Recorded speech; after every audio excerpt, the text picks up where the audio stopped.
우리 과목명이 컴퓨터 비전이니까 컴퓨터 비전이라는 질문에 떠오르는 게 있어야 되겠죠?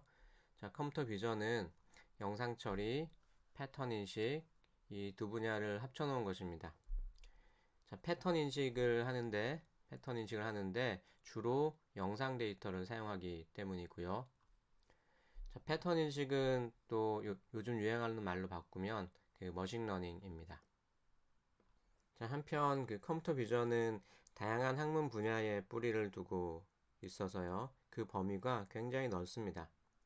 자, 컴퓨터 공학에서 접근할 수 있는 영역이 바로 영상 처리, 패턴 인식입니다. 자, 이제 여러분들은 이미 컴퓨터 비전을 어느 정도 접했기 때문에 그 이번 슬라이드는 쭉 건너뛰면서 주목할 부분 몇 개만 짚어보겠습니다. 자, 시작하겠습니다.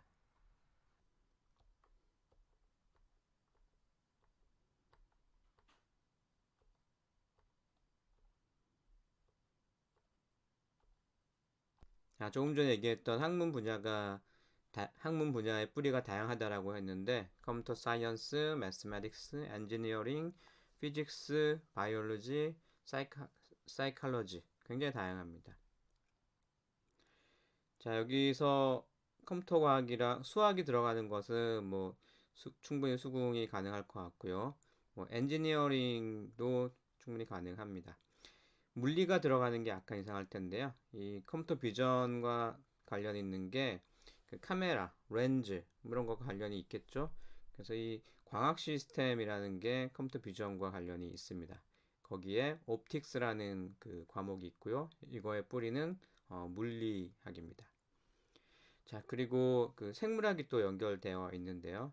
우리가 인간처럼 보고 그것을 해석하고 하려면 하는 것은 뇌에서 일어나는 일이죠. 그래서 사람의 뇌를 연구하는 학문이 있습니다. 뉴로사이언스라는 거고요. 이거는 생물학에 그 뿌리를 두고 있습니다. 자, 그리고 우리가 똑같은 것을 보더라도 기분 좋을 때는 뭐 밝아 밝아 보이고 기분이 나쁠 때는 좀 어두워 보이고 심리에 따라서 인지되는 정도가 다르죠. 그래서 이와 관련된 그 학문이 커그니티브 사이언스고요. 이 커그니티브 인지과학이고 이 인지과학의 또 그 뿌리는 그 심리학입니다. 자, 그래서 이 컴퓨터 비전이라는 그 학문 분야는 다양한 뿌리를 두고 있는 각각의 영역에서 고유한 과목들로 구성이 됩니다. 자, 아무래도 컴퓨터 사이언스 측면에서는 뭐 수학이 가장 가까운 인접 학문일 것 같고요. 그리고 수학 백그라운드를 가지고 관련 있는 가장 핵심적인 과목이 머신러닝입니다. 자, 그리고 신호 처리랑 가장 가까운 과목이 이미지 프로세싱인데요. 그래서 컴퓨터 사이언스 쪽에서 바라보는 컴퓨터 비전은 머신러닝, 이미지 프로세싱 이 두 과목이 핵심이다 라고 볼 수가 있습니다.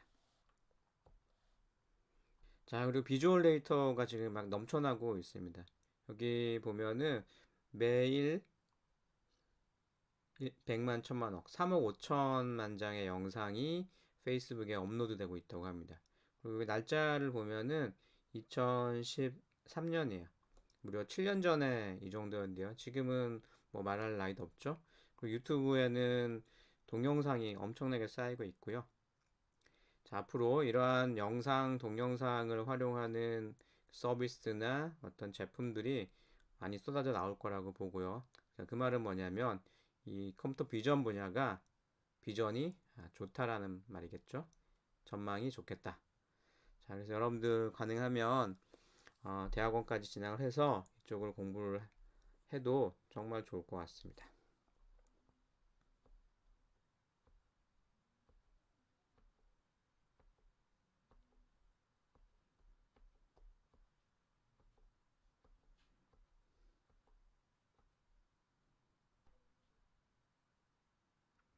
자, 컴퓨터 비전의 시작은 1959년으로 올라가는데요.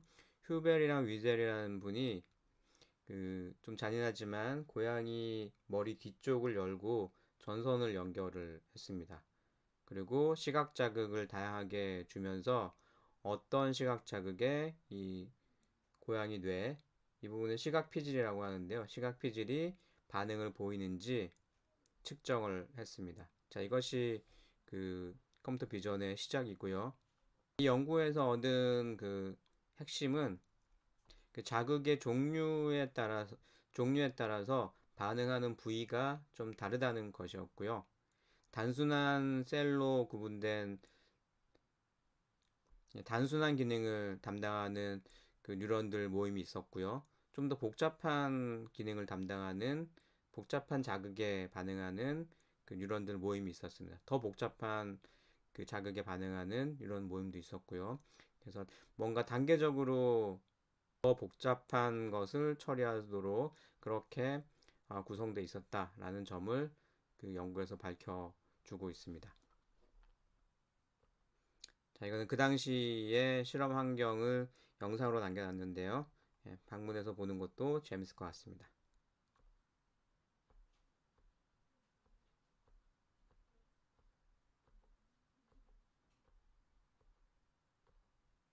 자, 이미지인의 경진대회에서 2012년에 딥러닝이 크게 주목을 받게 됐는데 거기에서 도입한 딥러닝 모델이 CNN이었죠. 그래서 그 CNN의 기원을 찾아 올라가면 여기 1993년 리큰 교수가 그 문자 숫자 인식 그 시스템 데모를 했었는데요. 그거가 동영상에 이렇게 남아 있습니다. 관심 있는 사람은 요 링크를 찾아가서 한번 보는 것도 좋을 것 같습니다. 자, 여기 링크는 컴퓨터 비전에서 다루는 것들에 대해서 잘 정리가 되어 있는데요. 자, 이 부분을 향후에 공부하고 싶다라고 하면 어떤 것들을 배우게 되는지 이 링크를 찾아가면 좀 알 수가 있습니다. 도움이 될 것 같습니다. 자, 그리고 컴퓨터 비전에서 다루는 게 굉장히 다양하지만 그래도 뭐니 뭐니 해도 컴퓨터 비전의 핵심은 이미지 레커그니션입니다. 뭐 다른 말로는 이미지 클래시피케이션이고요. 자, 여기서부터는 이미지 클래시피케이션이 그렇게 만만한 일은 아니다라는 것을 보여주고 있고요. 예를 들어 카메라 촬영 각도가 바뀌면 영상이 완전히 바뀌게 되는 거고요. 뭐 조명이 바뀌면 바뀌고 뭐 우리가 관심 두는 객체에 디포메이션이 일어날 수가 있고요. 오클루전 또는 백그라운드가 좀 관심 물체랑 비슷할 수도 있죠. 그다음에 같은 클래스라고 하더라도 다양한 그 텍스처 모양을 갖고 있습니다. 자, 정말 알아보기 어렵네요. 거미같이 보이는데 잘 구분되지 않습니다. 자, 이거는 밀대랑 그 특정 개인데요. 잘 구분이 잘 안 되고요. 자, 쿠키랑 강아지 얼굴도 좀 구분이 좀 잘 안 됩니다. 굉장히 어렵죠? 쿠키가 아니고 머핀이네요. 자, 이렇게 어려운 문제임에도 불구하고 딥러닝, 새로운 알고리즘이 개발됐고 또 그 알고리즘을 우리가 일일이 구현할 필요 없이 곧바로 사용할 수 있도록 다양한 프레임워크가 제공되고 있고 또 새로운 알고리즘에 학습을 시킬 수 있는 수많은 데이터가 제공이 되고요. 또 그 대량의 데이터를 학습을 시킬 수 있는 하드웨어가 제공이 돼서 지금과 같은 그 전성시대를 맞이하고 있는 것 같습니다. 자, 딥러닝 분야에서 가장 그 유명하신 분들은 이 세 분인데요. 가운데 계신 분이 힌톤 교수님이고 왼쪽이 요슈아 벤지오 교수고요. CNN 그 창시자죠. 오른쪽에 계신 분이 그 왼쪽에 있는 분이 얀 리쿵 교수고요. 오른쪽에 있는 분이 벤지오 교수입니다.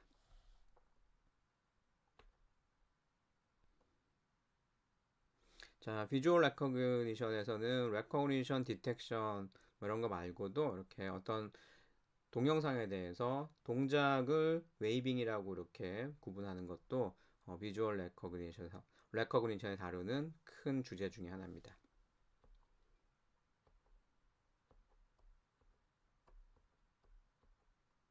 자, 여러분들이 본격적으로 뭐 대학원 수준에서 공부를 하고 싶다라고 하면 이런 책들을 공부를 하면 됩니다. 자, 이 분야의 바이블이라고 할 만한 것이 그 비숍 책이랑요. 여기 토마스 미첼 책이고요. 이 두 책은 PDF가 온라인상에 공개가 되어 있습니다. 자, 뉴럴 네트워크에 좀 더 집중해서 공부를 하고 싶은 사람은 그 헤이킨의 뉴럴 네트워크스라는 책을 보면 좋고요. 패턴 인식 분야의 전반적인 내용을 다 훑어보고 싶다라고 하면 두다핫 책도 좋습니다. 자, 딥러닝이 나오기 전에 그 머신러닝계를 주름잡던 그 방법론이 커널 머신이라는 건데요. 대표적인 게 SVM입니다. 자, 커널 머신을 공부하고 싶은 사람은 이 책을 보면은 좋습니다. 자, 최근에 딥러닝 교과서로 주목받는 책이 바로 이 책인데요. 이건 요슈아 벤지오 교수가 그 쓴 책입니다. 자, 간을 만든 그 이안국 펠로우도 저자로 참여하고 있습니다. 자, 이 책 역시 PDF로 먼저 공개가 됐고요. 딥러닝을 엄격하게 좀 정밀하게 공부를 하고 싶은 사람은 이 책을 보면 되지 않을까 싶습니다. 자, 다 보라는 건 아니고요. 이런 책들이 있다 라는 거죠. 자, 일반적인 패턴 인식 시스템은 그 다음과 같은 단계를 거치게 되는데요. 예를 들어서 그 이 사각형이 찍혀진 사진이고요. 그 사진 안에 삼각형이랑 사각형이 있습니다. 자, 그 안에 이런 바도 있고 동그라미, 작은 동그라미, 파란색 작은 동그라미랑 그 파란색 작은 사각형이 있는데 이거는 제가 노이즈를 좀 표현을 한 거고요. 자, 이런 그 사진이 주어졌을 때 패턴 인식에서 마지막 단계에서 원하는 것은 자, 이 안에 들어있는 도형이 사각형이다, 삼각형이다 라는 거를 알아내는 것이 최종 목적일 수가 있습니다. 자, 그러면 이러한 그림에서부터 마지막 분류 결과를 얻기까지 다음과 같은 그 과정을 거치게 되는데요. 자, 첫 번째 단계는 이 영상을 이렇게 만드는 과정이겠죠. 자, 보면 노이즈가 싹 없어졌습니다. 자, 이것을 처리하는 학문 분야가 바로 영상 처리입니다. 자, 그 다음에 어떻게 하냐면 이 영상을 전체를 보는 것이 아니고 삼각형, 사각형에 주목해서 봐야 되겠죠. 그래서 이 부분에 집중해서 또는 이 부분을 끄집어내야 됩니다. 자, 여기에 해당하는 그 처리가 객체 검출이라는 처리고요. 오브젝트 디텍션. 여기는 이미지 프로세싱 이렇게 되겠죠. 자, 그 다음에 어떻게 하냐면 우리는 이것을 눈으로 보는 순간 얘는 사각형이고 얘는 삼각형이라는 것을 바로 인지를 하게 되는데 컴퓨터에서는 그렇게 하지 못합니다. 컴퓨터는 뭔가 이것들을 구분하기 좋게 숫자로 표현을 해야 되겠죠. 그래서 그 표현이라는 게 들어가는데 요 단계를 우리는 특징 추출, feature extraction이라고 부릅니다. 자, 어떤 식으로든 간에 숫자로 표현되어 있다면 그 숫자를 뭐 보고 삼각형이다, 사각형이다 라고 구분을 하게 되는데요.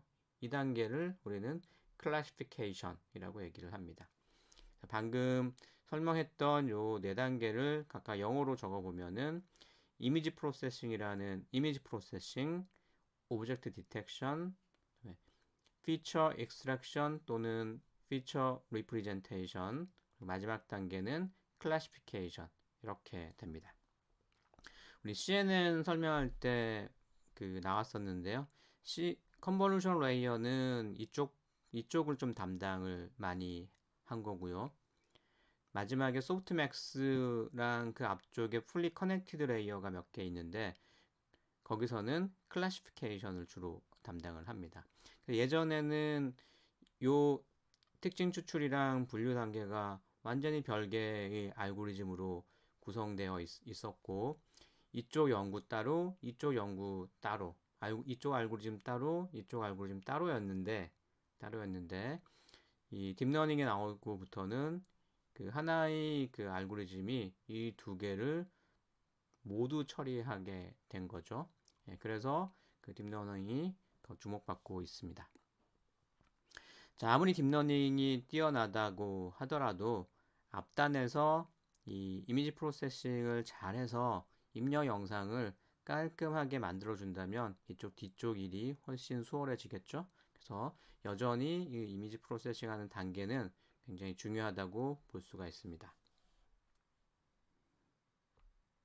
자, 나머지 부분은 다 직관적으로 이해가 되는데 특징 추출이라는 부분이 조금 이해가 안 되죠. 그래서 예를 좀 들어보겠습니다.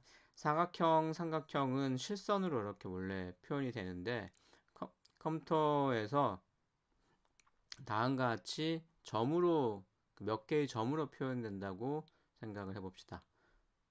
그래서 모서리부터 점이 이렇게 쭉 이어졌고요.